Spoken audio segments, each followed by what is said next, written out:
Hello, hello, hello, and welcome to the Unnamed Cybersecurity Show. We have Bob from New Jersey, and we have Chris out of Detroit, and you've got local favorite Carl out of New York. How are you guys doing today? We're Sorry. better Hey, we're than missing Matt. Matt. Yeah, What's that? we're We're better than missing Matt. Matt. Oh, yeah, I know. I heard he was taken over by a bunch of mole people. They put him to they dragged him underground and named him his king. Well, at the bare minimum, I saw he had the 4 kids and he was buried under laundry this week. So maybe it's close. He might be People do close. kids' laundry. I'll be honest, I've never seen somebody get kidnapped so many times and survive. Well, at least you got insurance for that. I only have He 50K, did. dude. I ain't gonna pay. They ain't going very far. Well, down in Pittsburgh, it probably does go further. Oh, Oh, shots fired. Great. Everybody in central Pennsylvania just canceled us. Thanks for that, Carl. It's more. It's more Matt saying thank you. No. Folks, if you're in the Pennsylvania area and you felt offended by me, support Matt when he comes back in. So, I'll save this. I love smallmouth bass fishing, Pennsylvania. I love Three Rivers. All right, let's go. all right. So today, Chris, everybody has been waiting for us to talk about this. Last week we were hinting about this. Would you like to talk about that little Asian issue that was going on? Whoa. North Korean. Thank you very much. I wanted to make sure of it. Yeah, so I know everybody's been on the edge of their seat since last week. So let's talk about North Korea. Why should we talk about North Korea? Well, one, they're considered a nation state, meaning that they are a large funded hacking group. But this has nothing really to do with that. This actually has to do with an American citizen and a Ukrainian helping fund the nuclear program in North Korea, which is kind of wild because you need money. well, I mean, everybody needs money. We're not supposed to be doing that, but this is absolutely insane. So this person in Arizona and this Ukrainian person between October of 2020 and October 2023, I'm not going to say their names because that really doesn't matter. They helped North Korean IT workers acquire valid identities of real citizens in the United States and get jobs in something like 350 companies. And they try to get in the government as well. Does that seem to be a problem for anybody for a country that's under sanctions and has nation state? And You said basically it's nation state put their thumb on the scale for these 300 plus people to help them get jobs. Do we know if they were successful? Did they get employees? Absolutely. Okay. This is where it gets wild. It wasn't more than a reference letter. They actually got these people. They got their jobs, and the wild thing is this U.S. this U.S. citizen and this Ukrainian, which I think is actually living in the United States. They would get the laptops from these companies. So these are remote workers. They would get the laptops, set them up in laptop farms, and allow the North Koreans to remote into them so it looked like they were coming from the United States. Now, some of them, they couldn't do that. So they shipped the U.S. issued laptop that was sent to them to the person in North Korea to try to use like a VPN to actually work. They set up financial accounts for these IT workers. The US-based facilitators did receive shares of proceeds. They created accounts on popular job sites for all of these workers. They helped them with background checks to try to avoid IT workers don't have access to a lot of information at these companies, right? Yeah, I mean that's not a big deal. Yeah, nothing. Is it? Nothing. Oh, yeah, just said there. Sorry, I'm doing. One of the workers is coming over to Chris because he was able to hire one of them really on a discount. Okay, that's what happens when you do live recordings. It's always exciting, folks. Anyway, the North Korean workers since they're in IT jobs, they had access to a lot of stuff. Everything, the keys to the kingdom. Amazon Prime delivery. Sorry, everyone. So nobody else is here. It's just me. So anyway, I may have been a little scared on that one, so we'll just go with that. Skipped a beat a little bit. Okay. Anyway, so they set up these laptop farms. They ship the laptops to people. They're being charged. Clearly, this is very illegal, right? And now they use like fake. They acquire credentials too for U.S. people to kind of fake the names and things like that for some of them. I mean, apparently this was some very big companies and some government entities. They did get rejected by some, but I mean, this just violated like U.S. law, U.S. sanctions, UN sanctions. And so Chris, were these guys actually in the U.S. or were they like they were remote IT people? They were set up as remote IT people. They were getting remote jobs, and the laptops were being shipped to this place in Arizona, and they had multiple houses. They were literally just setting these laptops up in laptop farms, allowing the North Koreans to remote into them. Distribution center. Yep. So because normally when you get a job in IT and you're remote, they send you a laptop. Sure. So it's got all their security protocols on there, all their security that we would set up, but you're supposed to be in the United States. You're supposed to be working on it. Well, they were just setting up ways to remote into that. So the people were still in North Korea and they're remoting in. Now, in certain situations, they did ship the laptop overseas to somebody in North Korea and then they used a VPN to get back in. But like, obviously, big problem, right? The danger that these companies put themselves in by getting tricked like this is incredible. So that's wild. Yeah. Yeah. And 2020, there was there was an incredible shortage of workers anywhere. There's still a shortage of IT workers. So people are like, oh, here's somebody. We're going to get John. Yeah.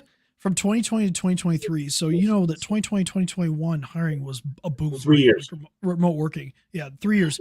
But for at least 2 of those years into 2022, before some of the slowdown started happening with hiring, I mean, it was crazy. They would even like fake like virtual interviews and put somebody else on the meeting to get somebody else hired, to get one of these North Korean people hired. It's wild. So this is actually being charged. The FBI put out an alert about this. The DOJ is involved. I mean, it's insane. And they say things like, hey, you know what? You should verify that remote workers' identity through verify.gov, which you're supposed to. Obviously, in 2020, that was a little difficult for some people. They just probably skip steps and things like that. But it just highlights like how dangerous it is when you hire remote workers, how you have to really be careful about that. Because I mean, these guys set up quite the elaborate scheme to get around this. Well, you think about it. I mean, this could happen to your company, to anybody's company, where they're saying, "Oh, I mean, well, you're putting out for a tech, or you're putting out for an office admin, and without proper vetting, you really didn't. You may see somebody, especially with deep fakes, and I'm going to talk about that in a second. But with the ability to deep fake, you can have somebody virtually who's not who they appear to be. Yeah, and I mean, think about the positions these people were in. They were IT professionals, right? So you have intellectual property. Yep. Well, you did. You did. Well, it was trade secrets. Cool, but it's no longer a secret. Yeah. And they wouldn't probably have shame to sell to China at that point. So now they could double dip, right? They could steal from you, maybe sell it to China on the back end, or some other country that has lax, laws for that stuff. But yeah, it's crazy. It's a crazy story. It'll be interesting to see how this goes out because they released the names of the people, but they haven't really released all the information on it. What I talked about is pretty much what's out there right now. But yeah, so are they at least arresting the laptops? I mean, when you look at a scam this large, honestly, when law enforcement finally breaks it, or they like to to do the perp walk, and unfortunately, all they're going to have is this laptop farm that they're bringing. They just seized equipment. It's like you realize that there has to be some U.S. based people that are there that we should be seeing some guys in handcuffs by now. I just got a text message. Hey, do you need a job to work remotely? Literally just came in. You know what? There's an opportunity now. Nothing's listening to us, guys. Everything's fake. They say they do say it generated about $6.8 million at least. So 3 years, $6.8 million, not too bad. I would have wanted to been on the strike team that went into these houses that had the laptop farms just to see how they had the laptops just stacked everywhere. Like honestly, They probably stacked the laptops. That would be And if they were incredible. locked down, put a IP-based KVM on it and put the person to work. Yeah, they said they use remote desktop in some cases, so they got around Yeah. like probably restrictions. But yeah, just a wild story. Super interesting.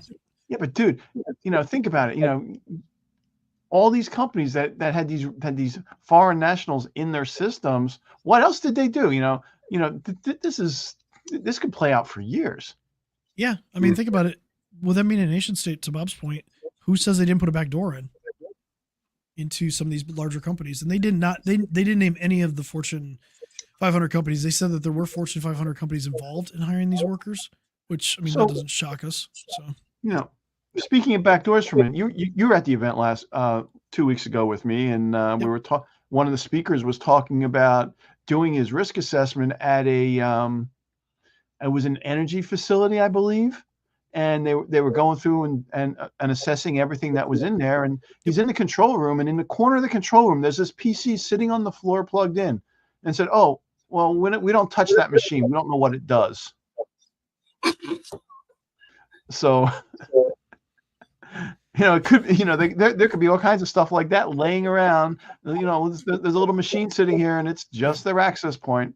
But yeah, the fact that this guy was in a restricted facility and there was a machine sitting in the corner with nobody had a clue what it did was a little red flag.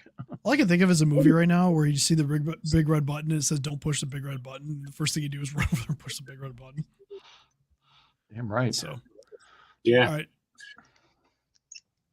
But going back into deep fakes, Bob, you had a story that recently hit here. Yeah, this goes back to January when it started.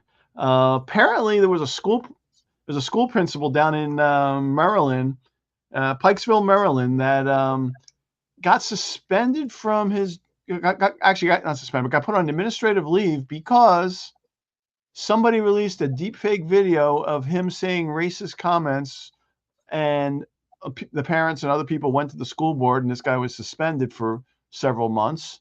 And an investigation ensued, and the Pikes County Police Department and I guess the FBI was involved, and they determined that it really was a deepfake video. It was good enough to satisfy a lot of people, but this guy had to defend himself, and he didn't do anything wrong. It wasn't like he had a hand in anything and of doing anything wrong, but he had to go and defend it. And even the school board at this point, they've reinstated him, but they never apologized. It was one of the things I saw. But it was just so easy to turn somebody's life upside down. Well, the wild thing, it was the athletic director that did it. Like, oh, I didn't get that one. Yeah, it was the athletic director. They satisfied who got it. Yeah, they arrested the athletic director. Jeez. So that's what workplace harassment's going to turn into, is we're going to deepfake people and try to get them fired. So you're going to get harassed by employee, harassed by your. You got to be nice to everybody these days. This kind of highlights though the year that we're in. Yeah. I played around a little bit with deepfakes. I think we all have. I deepfake my voice on some videos that I created for things because I recorded it. And if you really want I've done enough videos at this point. If you want my audio, you can steal it. So whatever. But it is wild that companies right now have not pledged to basically label every piece of AI related content around the election within 60 or 90 days, because it's going to get crazy this year with the way the AIs went. There's going to be so much fake stuff out there that, as far as media, social media, traditional media, whatever, if we see somebody saying something, especially around the election, they can kind of tell if it's AI generated. It's not perfect, but they can label a lot of AI generated content. They should start labeling. They can bury some meta information to let us know. Yeah, and especially social media needs that. Well, the Facebook and places like that. The meta stuff is if you're using a legitimate tool, right? They can all put meta information there. But if you're using something that's open sourced or whatever, there may be no meta information. You may just have to deal with it. But I don't know. It's going to get it's going to get, I don't want to say fun because I hate using it. It's going to be interesting. And everybody's head needs to be on swivel. We need to look at before we react to things and whatnot. Like this thing in Baltimore's sad. I mean, a principal just doing his job and somebody just fakes some audio and almost gets him fired. Yeah, that's crazy. Yeah, unfortunately, this is the type of nightmarish stuff that can happen, and it really is a nightmare. Well, I can't even, it's my worries have always been people who get falsely imprisoned, and you find out years later. And this is sort of the same actions, because you're immediately being canceled by a group, and you're being at that point, your whole reputation is being destroyed. In this case, this guy probably would have been blackballed from ever be working in a school again after getting fired from a school district. Well, I found a little bit more information on that. On top of that, basically, he was investigating. It looks like he was investigating the athletic director for misusing school funds and theft. So this is retaliation for an investigation. And apparently the athletic director's contract had not been renewed, and that principal had actually fired a long-term coach without his approval. So this was just straight up this is just straight up retaliation. Straight up retribution. This goes back into a little bit about what we were talking about last week, which is the difference between what IT is and cybersecurity, and how it's a business strategy, and how you have to look at your key employees who might have the responsibility of termination, and that they can become victims of retaliation. So here you're talking about, well, people always say, what's the difference between what IT does and what cybersecurity? It's working not just with the tools, but also working with the HR department, working with legal, working with the whole executive team, because first of all, they lost a valuable employee that probably took them, when they recruited him to become the principal, how much did they invest in that individual that they have lost? On top of that, their school has become a news story, and his reputation, he's going to come back with, the insurance rates for this school are going to go skyrocketing. He's got to sue the school, or I would be surprised if he doesn't. If I'm not an attorney, but I would be assuming that there would be a case, that he'd have a case there for, the termination and for all the things that have happened to his reputation at this point. Yeah. And to not have things, and these are the things that you have to look at, to reduce the potential for, for an organization, the damage that can happen. I think too, something to highlight is there was more people involved with this. They had data on what that guy had searched for. So in this case, this is actually, I don't want to say a good situation, but they found data where he'd used some AI tools and things like that at the school to create this. So they had like a level of knowledge, data and knowledge to actually base this on. And that's what they turned over to the police. Police got involved and they were able to do this. This is actually, I hate saying good, but this is a best case scenario, right? You were a victim of deepfake, but the person used school resources to do a lot of it. So there was evidence, and the school clearly was doing the right thing from a security perspective of keeping track of what people were browsing, where they were going, so that they could come back and replay that data later. Great. Good policy to have, especially for business stuff. But what if it wasn't that? What if he did it at home? I'm surprised that the school even had some of that stuff. Because we look at so many places that it's like, oh yeah, we just run it. We let everybody use their own computers, and we'll go there. But that's a topic for another day. Yeah. We are running a little long. I think the thing that we're just, to Carl's point, what we really want to highlight here is things like this, like having policies in place for let's say an AI policy, acceptable use policy, how you want to use AI in your business. It's a good thing to have. It's a good thing for all your employees to know about, because you never know what somebody's going to be using. And if you don't lean on that, you're going to have problems. And I'll share one last thing. I'm dealing with two prospects, and we'll kind of tie this all together. Both have been victims of cyber attacks. One was a ransomware attack. One was business email compromise that led to some pretty horrendous stuff happening. The one that has business email compromise gets the risk and wants to fix it. The one who got ransomware, their business was down for about 30 days, but they didn't really lose anything. I'm having trouble. Well, they didn't lose any material, but they were down for 30 days. Yeah, but the way that the way their business is, it didn't really materially impact their business completely. Not like most businesses. I don't want to say what business they're in, but 30 days for them. It depends on what type of year it was. Would be more impactful. Luckily, they got hit when it wasn't that impactful. So they were, in a way, it was the best scenario for them. If you're going to get ransomware, this was the 1 in a million shot where they were able to dodge a bullet that was pointed at them. Yeah, and backups sort of worked. They lost some data, but they didn't lose anything critical. The problem I have is trying to talk to that business owner and show them risk that they have, because they have risk. We found plenty of risk issues inside of their company, but the person just doesn't get it. And I think they think they're infallible, or they think they're invincible, basically, because they survived one cyber attack and they have insurance and they think that that's going to solve it. The problem is, and I illustrate this with them, I'm like, look, the stuff that we looked at on the insurance form that you filled out didn't match what the results of our cybersecurity risk assessment were. So in its event of an incident, a security incident, if you have a breach of some sort, they're probably not going to cover it. At least not at the full rate. No. Yeah. And the person's not getting it. And I'm trying to use a cybersecurity champion inside the company to relay that.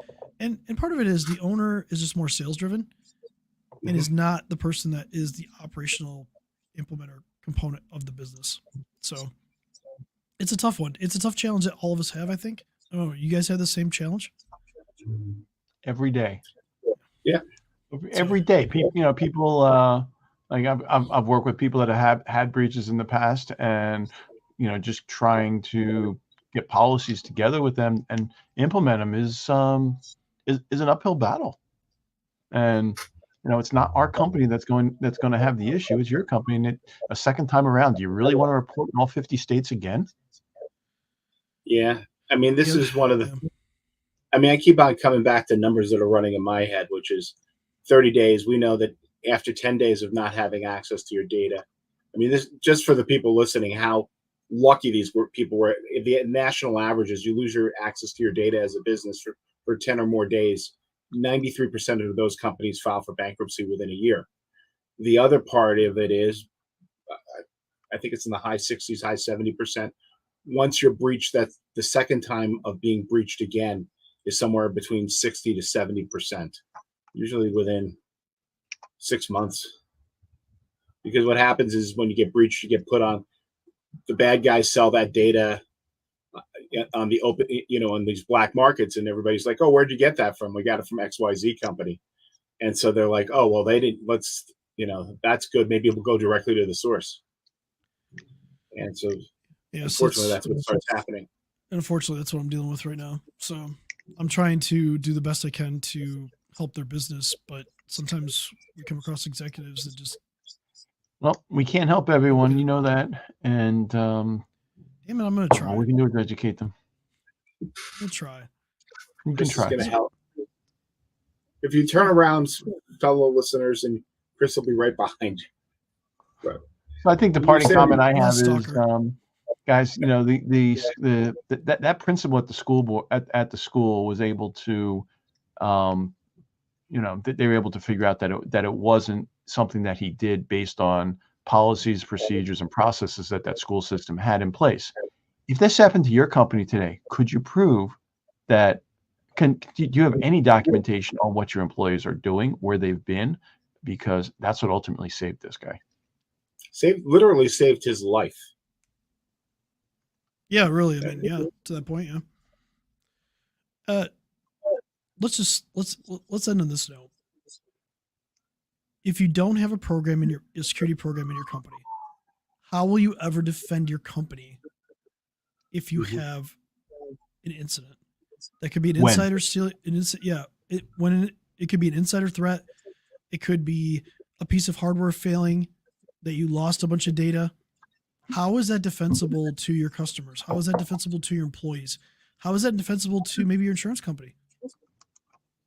How is it defensible to you and your family? So if you own the business, if you're a principal in the business or you're an investor in the business, simple things that you do today can save you a whole lot of heartache and money down the road later. You just got to be prepared for it. Cool. All right, guys. Let's wrap it up, and Yep, I will see you guys next week. Yeah, see you next week. Absolutely, guys. Take care. Be safe.